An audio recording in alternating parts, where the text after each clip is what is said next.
80 साल पहले सारे देश में यही एक जगह जहां हम लोग आज बैठे हैं, वहां शिक्षकों का नई तालीम की आरंभ हुई 1942 में। और आज हम 2023 में कुछ शिक्षक और सारे लोग यहाँ फिर शिक्षक की तालीम के लिए और शिक्षा के स्वरूप के लिए इकट्ठे हुए हैं। ये 80 साल में क्या ऐसा हुआ जिसको कि हम फिर से दोहराना चाहते हैं, और इसको नई तालीम कहा जाता था। और एक महिमा है इस घर की, इस कमरे की, कि यहाँ 1949 में विश्व शांति का सम्मेलन भी हुआ था। अभी मैं गांधी जी से ही शुरू करूंगा, क्योंकि हमारे तीनों मित्रों जो यहाँ हैं उन लोग सामुदायिक ज्ञान या कम्युनिटी नॉलेज के ऊपर बात किया।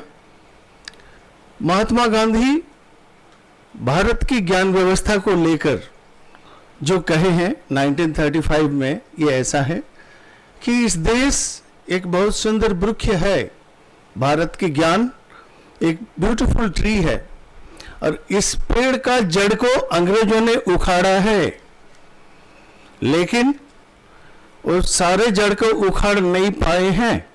अभी भी उसी पेड़ का जड़ हमारी मिट्टी में कहीं ना कहीं जुड़ी हुई है।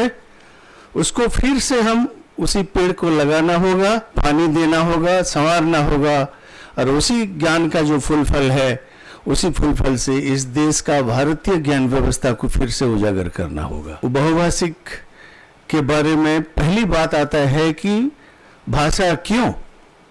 भाषा ज्ञान के लिए, कम्युनिकेशन के लिए, बातचीत करने के लिए। गांधी जी देश की स्वराज के बारे में बात किया। हमारे भारत के आदिवासी लोग अपनी मिट्टी के स्वराज के लिए लड़ाई किया। 2023 में हम लोग यहाँ, जितने लोग यहाँ बैठे हैं इस कमरे में, हम एक शब्द को जरूर दिल में रख लेना चाहिए, उसी का नाम है भाषा स्वराज। और ये भाषा स्वराज शब्द जो है, ये शब्द, देश तो स्वाधीन हुआ पॉलिटिकली, लेकिन भाषा क्यों स्वाधीन नहीं हुआ?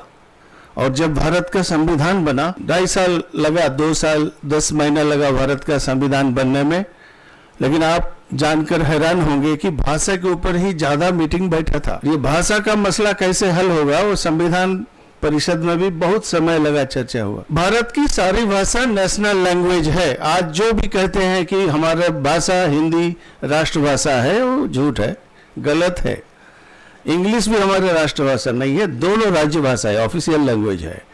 भारत की संविधान में कहीं भी हिंदी को राष्ट्रभाषा नहीं लिखा गया, लेकिन हम एक प्रचलित अवधारणा के आधार पर भारत का भाषा हिंदी भाषा राष्ट्रभाषा है मानते हैं, वो नहीं है। भारत का जो राज्य गठन हुआ वो भी यूरोपियन मॉडल में हुआ, उसको नेशन स्टेट थ्योरी कहा जाता है। नेपाल में कहते थे एक राजा एक देश एक भाषा एक भेष, लेकिन अब नेपाल में 2004 से वो प्रवचन नहीं रहा।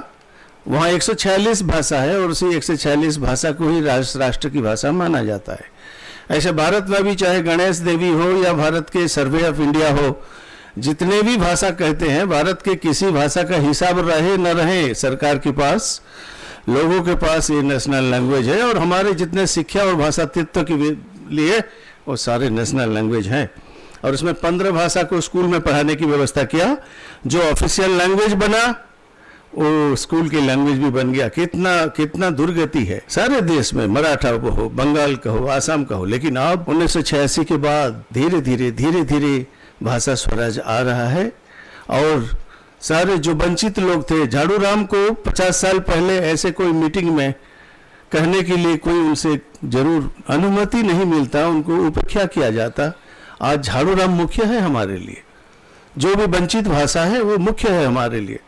इस देश बहुभाषिक देश है, बहुसांस्कृतिक देश है। डॉक्टर लोहिया ने कहा था, जो गांधी जी का चेला थे, जाति धर्म और भाषा, ये 3 चीज को लेकर समाज को जुड़ा जा सकता है और तोड़ा भी जा सकता है। आपको जोड़ना है कि तोड़ना है, आप ही डिसाइड कर लो। ये जो पॉलिसी 1966 से अब तक चला, 2022 तक भी चल रहा है, इसमें अभी बहुभाषिकता को थोड़ा थोड़ा बड़ा हेजिटेशन के साथ, कुंठा के साथ मान्यता दिया गया है। कोठारी कमीशन में तो भाषा के लिए लिखा था कि मदर टंग में पढ़ाना चाहिए। किसकी mother tongue? Odia mother tongue की, बंगाली मदर टंग की, हिंदी मदर टंग। यानी जितने भी आदिवासी लोग गुजरात में है, सारे लोग को शिक्षक बोलते थे तेरा मदर टंग गुजराती लिख। राजस्थान में वागड़ी नहीं लिख सकता है कि वागड़ी लड़का की मैं वागड़ी हूं, मेरा मातृभाषा वागड़ी है, वो राजस्थानी लिखेगा। तो मतलब क्या? और 10 स्टेट जिसमें कि 46 प्रकार की हिंदी है, उसमें एक हिंदी उसको खा गया। ये देश का भाषा नीति का दुर्गति है। इसके बारे में हम जितना भी कहें कम है, लेकिन हमको जानना चाहिए कि भारत एक बहुभाषिक देश है। अब गांव और स्कूल को ले लीजिए। गांव में 10 भाषा के लोग रहते हैं, आपस में भाषा के लिए बिल्कुल लड़ाई झगड़ा नहीं करते। चाहे हिंदू मुस्लिम क्रिश्चियन हो कि आदिवासी हो कि गैर आदिवासी हो, सारे लोग भाषा के लिए गांव में कभी भी ना लड़ाई झगड़ा होता है, ना तू ये भाषा क्यों बोला। कोई गुजराती आके दुकान खुलता है तो गुजराती अपनी भाषा में बोलता है, लिखता है, और खरीद करने वाले अपनी भाषा में खरीद कर लेते हैं, झगड़ा नहीं होता। जब ये स्कूल को चले आते हैं, एक हमारा चश्मा पहना हुआ टीचर रहता है, वो बोलता है तेरे को एक ही भाषा में बातचीत करना है, और वो व्यवस्था दिया है। वो टीचर का कोई दोष नहीं है, वो टीचर आदिवासी भी हो सकता है, वो लोकल भाषा 5 जानता होगा, लेकिन उसको किसी व्यवस्था ने दिया है कि आपको इस राज्य में रहना है तो इस पाठ को पढ़ना है, इस भाषा को कहना है। तो ये जो था, ये 19th सेंचुरी का अंग्रेजों से आया हुआ चीज आज भी हमारे मानसिकता में, हमारे पॉलिसी में, हमारे शिक्षा व्यवस्था में पूरा जिंदा रहा है। हम जितने लोग शिक्षा व्यवस्था में हैं, राजनीति में हैं, प्रशासन में हैं, हम लोग केवल डोमिनेंट मल्टीलिंगुअलिज्म को मान्यता देते हैं। मल्टीलिंगुअलिज्म 2 प्रकार के होते हैं। एक दमनकारी, बहुत डोमिनेंट क्या क्या है, जर्मन, फ्रांस, इंग्लैंड, हिंदी, ये सब चाइनीज, ये सब डोमिनेंट है। और जो डोमिनेटेड जो है, जो प्रदमित है, वो 780 भाषा हो सकता है। 1652 भाषा था भारत का, 1652 भाषा 1961 की जनगणना में। आज 122 भाषा कहा जाता है, तो बाकी कहाँ गया? नहीं, वो 122 भाषा के अंदर 1652 समा गया। लोगों को कैसे समझाओगे? ये तो भाषा तत्व और विद्वानों की समझने की बात है कि 1600 भाषा कैसे 122 में समा जाता है। ये बड़ा पेचीदा इशू है। इसके बारे में अगर चिंता करेंगे तो हमारा खराब होगा, डॉक्टर के पास जाना होगा। तो मैं उड़ीसा में 1993 से 2014 तक काम किया। उसके बाद मैं छत्तीसगढ़ के आके 10 साल से काम कर रहा हूँ। और हमारे मध्य प्रदेश में हमारे जो बंधु बैठे हैं बलिराम जी, उनके साथ भी थोड़ा बहुत काम किया हूँ। और बहुभाषिक शिक्षा में अब तक मेरा अनुभव 28 भाषा में हो चुका है। बहुभाषिक शिक्षा के बारे में जानने से पहले बहुभाषिक समाज को जानना बहुत जरूरी है। यह स्कूल समाज नहीं है। हमारा समाज नहीं होता तो स्कूल कहाँ होता, हॉस्पिटल कहाँ होता, पुलिस थाना कहाँ होता। स्कूल है, गांव की भाषा है और गांव के ज्ञान है, उसी को लेकर स्कूल है। बच्चा कहाँ से आते हैं? स्कूल को गांव से आते हैं। क्या लेकर आते हैं? अपने ज्ञान और भाषा को लेकर आते हैं, अपनी संस्कृति को लेकर आते हैं। लेकिन जो चीज अभी 70-80 साल से बच्चों को शिक्षक पूर्व ज्ञान से स्कूली ज्ञान के साथ जोड़ने के लिए पूर्व ज्ञान बच्चों का कहाँ है, कैसा है, किस भाषा में है, यही तो बोलना पड़ेगा ना, शिक्षक को समझना पड़ेगा।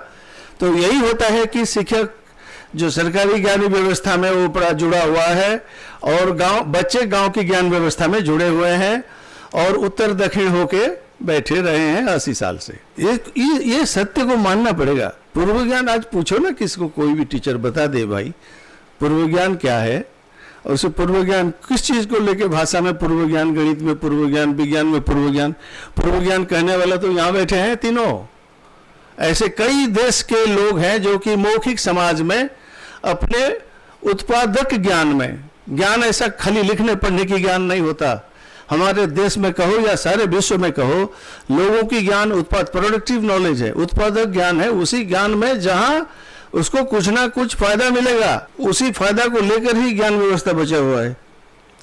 और एक भाषा दूसरी भाषा से जुड़ता है, तोड़ता नहीं। एक भाषा दूसरी भाषा की शत्रु नहीं है। अगर शत्रु होता ना तो गांव में 10 ग्रुप निकल के कोई मराठी वाले गोंडी को पीटता रहता है और गोंडी वाले मराठी को पीटते रहते, जिसका मेजोरिटी है, जिसके पास ज्यादा लाठी है वो दूसरों को पीटता। ऐसा क्यों नहीं होता है? लेकिन स्कूल में पीटते हैं। कैसे पीटते हैं? दंड तो नहीं दिया जा सकता, टीचर को मना किया गया है, दंड मुक्त देश है अभी देश में, स्कूल में दंड नहीं दिया जा सकता। लेकिन मानसिक तौर पर अगर बच्चों की भाषा कहने की अधिकार नहीं है तो वो एक प्रकार की मानसिक दंड है, बौद्धिक दंड है।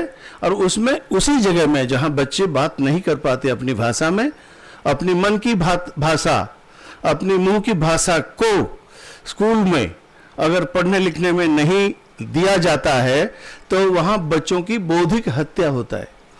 एक डॉक्टर जो पेशेंट की भाषा नहीं समझता और एक पेशेंट जो डॉक्टर की भाषा नहीं समझता, दोनों एक जगह में मिलते हैं हॉस्पिटल में, और वो पेशेंट कहता है गोंडी में मेरा पेट दुख रहा है, डॉक्टर बोलता है क्या बाटला, क्या हुआ?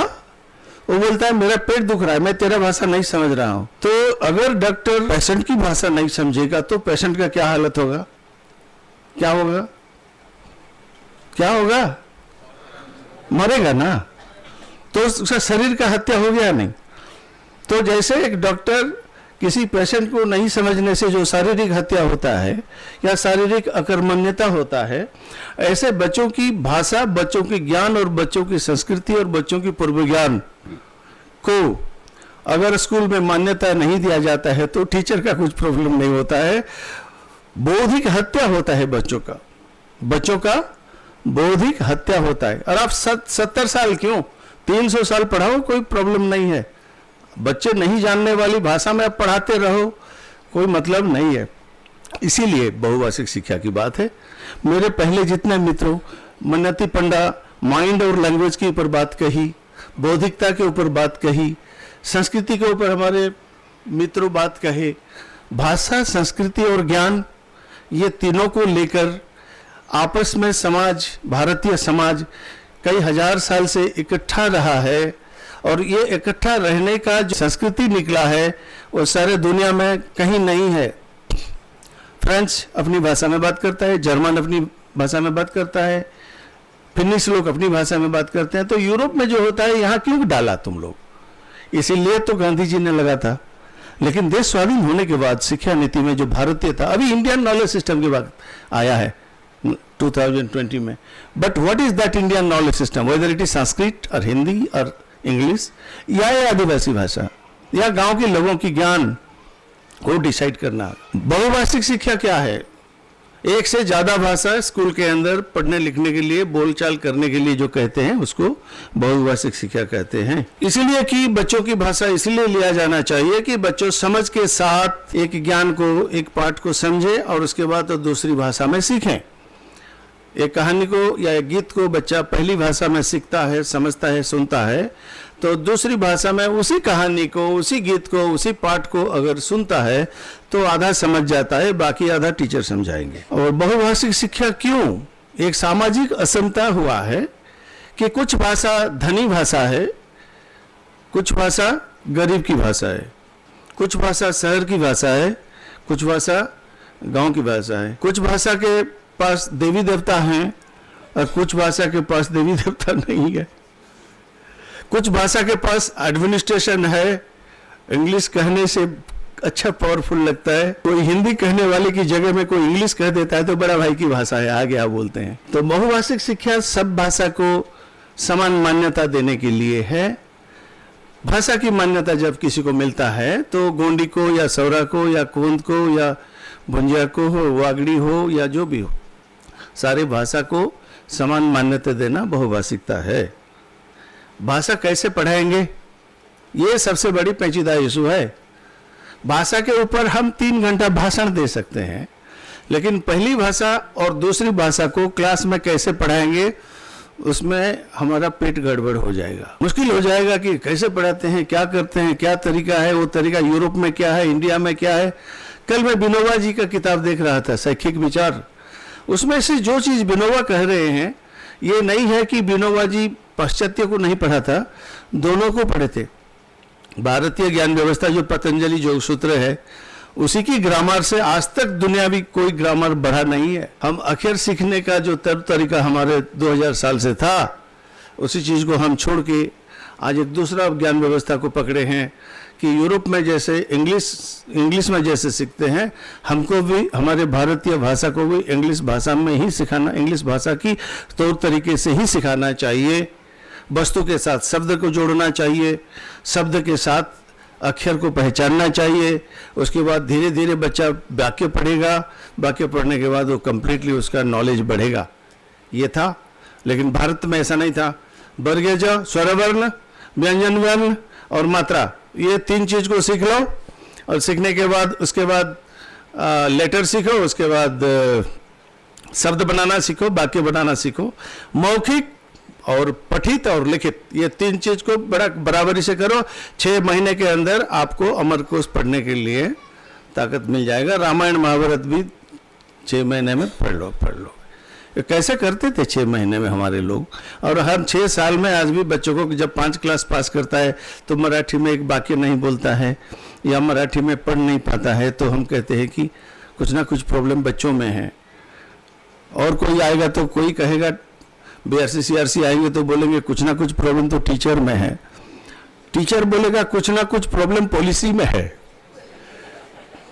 पॉलिसी वाले बोलेंगे कुछ ना कुछ प्रॉब्लम अंग्रेज जमानों में जब शासन करते थे 150 साल, उसमें है। तो सेवाग्राम को आओ, यहाँ से फिर से शुरू करो, यहाँ से शुरू करो, फिर भाषा को आगे बढ़ाओ, मातृभाषा को आगे बढ़ाओ, गांव की ज्ञान को आगे बढ़ाओ। और जो लिखना पढ़ना नहीं जानते हैं वो सबसे अच्छे आदमी है, इसलिए कि वो व्यवहारिक ज्ञान और उत्पादकशील ज्ञान में काफ़ी अच्छे हैं। मैं एग्रीकल्चर यूनिवर्सिटी का साइंटिस्ट हूँ, मैं कभी खेती में अपना जूता निकालकर धान कमाने नहीं गया, लेकिन जो खाली पैर में जाके कीचड़ में धान कमाने आते थे उसको पढ़ा और मैंने 300 पेज का इंग्लिश किताब लिखा। तो पहला कृषि है या पहला कृषि विज्ञान है? पहला कृषक है या पहला साइंटिस्ट है? कौन है पहला? वो प्रोफेसर गोकुलवार जो गढ़चिरौली से आए हैं, 40 साल से आयुर्वेद कर रहे हैं। वो आयुर्वेद का पहला जड़ी बूटी है कि पहला डॉक्टर है? तो आप देखिए, जो चीज हमारे पहले है उसको पहले से ढूंढना चाहिए। ऐसे हमारे बहुभाषिकता में भी पहले हम हैं, उसके बाद हमारे एक्सपर्ट्स हैं, उसके बाद हमारा पॉलिसी है। तो हम आज और कल 2 दिन में और भी बहुत कुछ संवाद करना है, और मुझे ये सब सारांश कहने के लिए कहा गया था। तो लेकिन एक चीज़ है, मैं लास्ट में ये कहना चाहता हूँ, बहुभाषिक शिक्षा क्या है ये समझ में आ जाएगा, बहुभाषिक शिक्षा क्यों है वो समझ में आ जाएगा। लेकिन लास्ट पॉइंट जो है, बहुभाषिक शिक्षा कैसा है, वो हमारे कुछ NGOs हैं यहाँ जो अपने अपने किताब ला के रखे हैं, और इसका सबसे सरलतम उपाय है मातृभाषा से बोलचाल। पहले तो बच्चों को चुप्पी तोड़ना चाहिए। Children are in the culture of silence. जितना आदिवासी इलाका है, ग्रामीण इलाका, बच्चों को चुप कर देते हैं, और चुप बोलना भी नहीं पड़ता आजकल। टीचर ऐसा करने से बच्चे चुप हो जाते हैं। टीचर चुप बोलने से उसका अपराध हो जाएगा, तो टीचर ऐसा करता है आजकल। बोलने से बच्चे लोग जानते हैं कि टीचर हमसे बात करना नहीं चाहता है। तो 10 से 4 तक ऐसा करते रहो। उसके बाद घर में जब जाओगे तो अपनी मातृभाषा में खेलो कूदो, माँ को खाना मांगो, ये होता रहता है। तो बच्चों की अपनी मातृभाषा में बोलने के लिए पूरा अधिकार देना चाहिए, चुप्पी तोड़ना चाहिए। दूसरी बात, हम अपना संस्कृति को भूल चुके हैं। We are in the culture of forgetting. हमने भूलने का, ये कोई टैबलेट खा के कोई नहीं भूलता।